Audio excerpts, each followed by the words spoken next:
नमस्कार, आप देख रहे हैं न्यूज इंडिया। आपके साथ मैं हूं चारुल शर्मा। बड़ी खबर आपको बता दें, थोड़ी देर में कानपुर पहुंचने वाले हैं प्रधानमंत्री नरेंद्र मोदी। कानपुर मेट्रो का यहां पीएम उद्घाटन करने वाले हैं। पीएम मोदी बीना पनकी पाइपलाइन का भी उद्घाटन करेंगे। यहां आईआईटी दीक्षांत समारोह में भी प्रधानमंत्री नरेंद्र मोदी हिस्सा लेने वाले हैं। तो अब बस कुछ पलों का इंतजार और फिर प्रधानमंत्री नरेंद्र मोदी कानपुर पहुंचेंगे। यहां तमाम कार्यक्रम प्रधानमंत्री के हैं। आईआईटी के दीक्षांत समारोह में भी प्रधानमंत्री यहां हिस्सा लेने वाले हैं और इन सभी के साथ आज कानपुर को एक बड़ा और नायाब तोहफा भी मिलने वाला है। यहां कानपुर मेट्रो का उद्घाटन भी होगा। पीएम मोदी यहां बीना पनकी पाइपलाइन का भी उद्घाटन करेंगे। तो पीएम मोदी का मिशन यूपी लगातार जारी है। कानपुर को आज इसी कड़ी में एक बड़ी सौगात दी जा रही है। उत्तर प्रदेश की औद्योगिक नगरी कानपुर को आज मेट्रो की सौगात मिलने जा रही है। प्रधानमंत्री नरेंद्र मोदी आज इसे जनता को समर्पित करेंगे। आईआईटी कानपुर में दीक्षांत समारोह में प्रधानमंत्री शामिल होने के लिए कानपुर आ रहे हैं। साथ ही इस मेट्रो को भी वो जनता को समर्पित करेंगे। आईआईटी कानपुर के ही मेट्रो स्टेशन से सवार होंगे प्रधानमंत्री और उसके बाद ये गीतानगर मेट्रो स्टेशन है जहां पर भव्य तैयारियां की गई हैं। प्रधानमंत्री आईआईटी कानपुर मेट्रो स्टेशन पर सवार होकर यहीं पर उतरेंगे और यहां से फिर रैली स्थल के लिए रवाना होंगे। बड़ी संख्या में सुरक्षा व्यवस्था के लिए पुलिस बल यहां पर तैनात है। जो मेट्रो स्टेशन है वो बड़े ही भव्य तरीके से बनाए गए हैं। पहली मंजिल पर टिकट मिलेगा, दूसरी मंजिल से यहाँ पर रेलों का आवागमन होगा, मेट्रो का आवागमन होगा। कानपुर जो शहर जाम की समस्या से जूझता रहता था, अब उसे मेट्रो के जरिए जाम से निजात मिलेगी। ट्रैफिक जाम में बिना फंसे यात्री अपने गंतव्य तक पहुंच पाएंगे। आपको बता दें कि करीब 32.5 किलोमीटर के 2 कॉरिडोर इस परियोजना में शामिल हैं, जिसमें कानपुर से नौबस्ता 23.8 किलोमीटर लंबा है, जबकि दूसरा कॉरिडोर चंद्रशेखर आजाद कृषि विश्वविद्यालय से बर्रा तक 8.6 किलोमीटर लंबा है। लोगों को बड़ी संख्या में यहाँ पर सुनने को भी मिलेगा प्रधानमंत्री जब रैली स्थल पर पहुँचेंगे। आप देखिए पुलिस व्यवस्था चाक चौबंद है, हर तरफ कड़ा पहरा है और सुरक्षा कारणों से चूंकि पुलिस की भी अपनी ड्यूटी है, वो सुरक्षा कारणों से इस पूरे माहौल को कहीं पर भी अस्त व्यस्त होने देना नहीं चाहते हैं। इसको लेकर के कानपुर नगर प्रशासन भी काफ़ी सतर्क है। जो लोगों की समस्या थी खासतौर से कानपुर में जाम को लेकर के, उससे निजात मिलेगी। मेट्रो का ये जो परियोजना चालू हो रही है आज से, इसमें 10 रुपये का टिकट होगा 2 मेट्रो स्टेशन। कानपुर को आज मेट्रो की सौगात मिलने वाली है। हम इस समय रावतपुर मेट्रो स्टेशन पर हैं। बहुत ही भव्य तरीके से इन मेट्रो स्टेशंस को तैयार किया गया है। ये रावतपुर का मेट्रो स्टेशन आप देखिए, यहाँ पर जो वॉल पेंटिंग है उसको भी किया गया है। प्रधानमंत्री आज इसे जनता को समर्पित करेंगे, तो गुब्बारे लगा करके, झंडियाँ लगा करके इस मेट्रो स्टेशन को काफ़ी सुंदर बनाया गया है और यात्रियों के लिए सीढ़ियाँ भी हैं, साथ साथ एस्केलेटर भी हैं, जिसके ज़रिए लोग पहली मंजिल पर जाएंगे जहां पर उन्हें टिकट वगैरह मिलेगा और इसके बाद दूसरी मंजिल से वो मेट्रो पकड़ करके अपने सफ़र को आसान बना सकेंगे। हमारे साथ कुछ मेट्रो के ही लोग हैं, कानपुर मेट्रो के लोग हैं, हम उनसे बात करते हैं। ये बताइए कि ये मेट्रो का आज से कल से संचालन शुरू होगा, आज इसका प्रधानमंत्री लोकार्पण करने वाले हैं। क्या क्या तैयारियां हैं, किस तरीके से कानपुर को इसका लाभ मिलेगा? बेसिकली मेरी तरफ से जो मैं पीएम साहब को और अपने आदित्यनाथ मुख्यमंत्री जी को बहुत बहुत धन्यवाद देता हूं कि इतने कम समय में उन्होंने इसका संचालन करा और पूरी यूपी हिमाचल टीम को भी मैं धन्यवाद देना चाहता हूं कि पूरा कोऑपरेट किया। हम सब कॉन्ट्रैक्टर्स हैं, हम we are taking care of the telecom sectors, so definitely it is going to help the entire Kanpur persons, each and every person.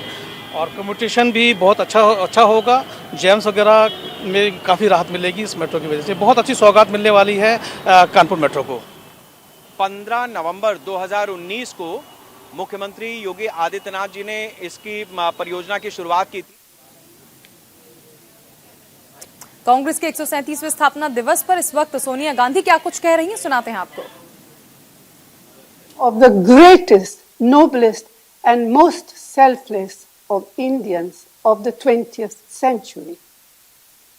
Divisive ideologies anchored in hate and prejudice, and which had no role whatsoever to play in our freedom movement, are now causing havoc on the secular fabric of our society. They are rewriting history to give themselves a role they do not deserve. They inflame passions, instill fear, and spread animosity. The finest tradition of our parliamentary democracy are being deliberately damaged. The Indian National Congress will fight these destructive forces with all its might at its command. Let there be no doubt on our steadfast resolve. We have never and we will never compromise on our fundamental beliefs that are part of our glorious legacy. Electoral ups and downs are inevitable, but what is enduring and lasting is our commitment to the service of all people of our diverse society. On this occasion, I send my greetings and good wishes to the millions of congressmen and women across the country. And I'd like to take this opportunity to wish you all a very happy 2022. Jai Hind. तो सोनिया गांधी को आपने सुना, जिसने तमाम आरोप लगाए। उन्होंने कहा कि एक बार फिर से बीजेपी इतिहास लिखने की कोशिश कर रही है और ये वो इतिहास लिखा जा रहा है जिसे वो डिजर्व भी नहीं करते हैं। पूरे देश में बड़े व्यापक रूप से मना रहे हैं। कांग्रेस केवल एक राजनीतिक पार्टी का ही नाम नहीं है, बल्कि एक आंदोलन का नाम है। कांग्रेस की स्थापना किन परिस्थितियों में हुई, यह मुझे बताने की जरूरत नहीं है। आजादी के आंदोलन में कांग्रेस और उसके तमाम नेताओं ने बढ़ चढ़कर हिस्सा लिया, संघर्ष किया, जेलों में कठोर यातनाएं झेली और बहुत से देशभक्तों ने अपने प्राणों तक का बलिदान किया। तब जाकर कहीं हमें आजादी मिली। आजादी के बाद हमें जो भारत मिला उसकी कल्पना करना कठिन है, लेकिन हमारे महान नेताओं ने बड़ी सूझबूझ और दृढ़ निश्चय के साथ भारत के नवनिर्माण की एक मजबूत बुनियाद रखी, जिस पर चलकर हमने एक सशक्त भारत खड़ी किया। एक ऐसा भारत जिसमें सभी देशवासियों के अधिकारों और हितों का ध्यान रखा गया। जिन लोगों ने आजादी के आंदोलन में भागीदारी नहीं की, वे इसकी कीमत कभी नहीं समझ सकते। आज भारत की उस मजबूत बुनियाद को कमजोर करने का हर संभव प्रयास किया जा रहा है। इतिहास को झुठलाया जा रहा है। हमारी विरासत गंगा जामुनी संस्कृति को मिटाने की नापाक कोशिश हो रही है। देश का आम नागरिक असुरक्षित और भयभीत महसूस कर रहा है। लोकतंत्र और संविधान को दरकिनार कर तानाशाही चलाई जा रही है। ऐसे वक्त में कांग्रेस चुप नहीं रह सकती। देश की विरासत को किसी को भी नष्ट करने की इजाजत नहीं देगी। आम जन मानस के लिए, लोकतंत्र की रक्षा के लिए देश विरोधी, समाज विरोधी साजिशों के खिलाफ हर संघर्ष करेगी, हर कुर्बानी देगी। आज के इस ऐतिहासिक अवसर पर एक एक कांग्रेस जन को यही संकल्प लेना है और कांग्रेस संगठन को मजबूत बनाना है। इन्हीं शब्दों के साथ आप सभी को कांग्रेस स्थापना दिवस पर और आने वाले नववर्ष की हार्दिक बधाई और शुभकामनाएं। जय। तो सोनिया गांधी को आपने सुना, जिन्होंने तमाम बातें कही स्थापना दिवस की, जहां बधाइयां दी वहां तमाम आरोप सरकार पर भी लगाए हैं। सबसे अहम चीज कहा कि जिस तरह से कांग्रेस की हम बात कर रहे हैं वो एक पार्टी नहीं है, कांग्रेस एक मिशन है।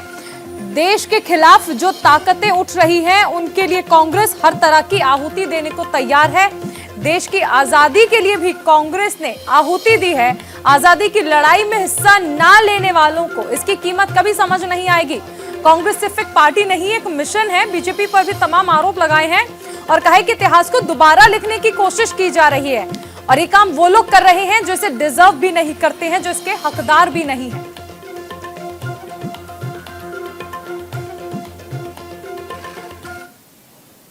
इस वक्त एक बड़ी खबर आपको बता दें, कानपुर पहुंच चुके हैं प्रधानमंत्री नरेंद्र मोदी और आज कानपुर को बड़ी सौगात देने वाले हैं पीएम। थोड़ी ही देर में कानपुर मेट्रो का उद्घाटन करेंगे प्रधानमंत्री।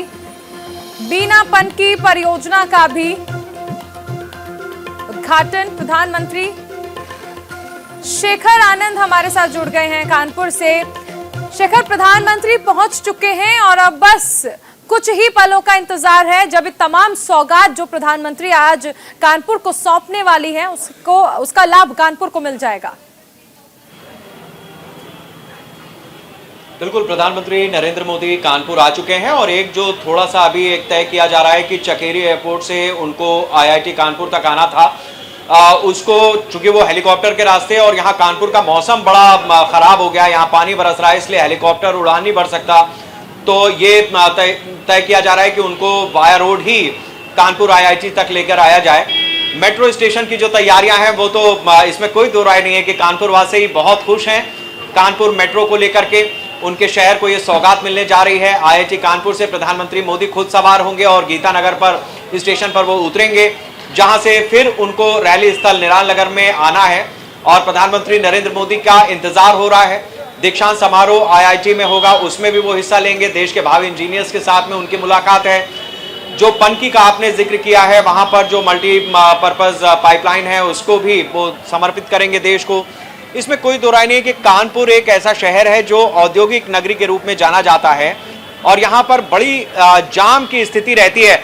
आप अभी भी देखिए, कानपुर जाम की समस्या से ही जूझ रहा है।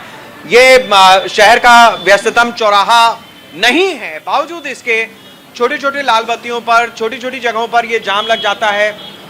शहर की ट्रैफिक व्यवस्था सुधरी जरूर है, लेकिन उस तरीके की स्थिति नहीं बन पाई जिससे शहर के लोगों को जाम से निजात मिल पाती।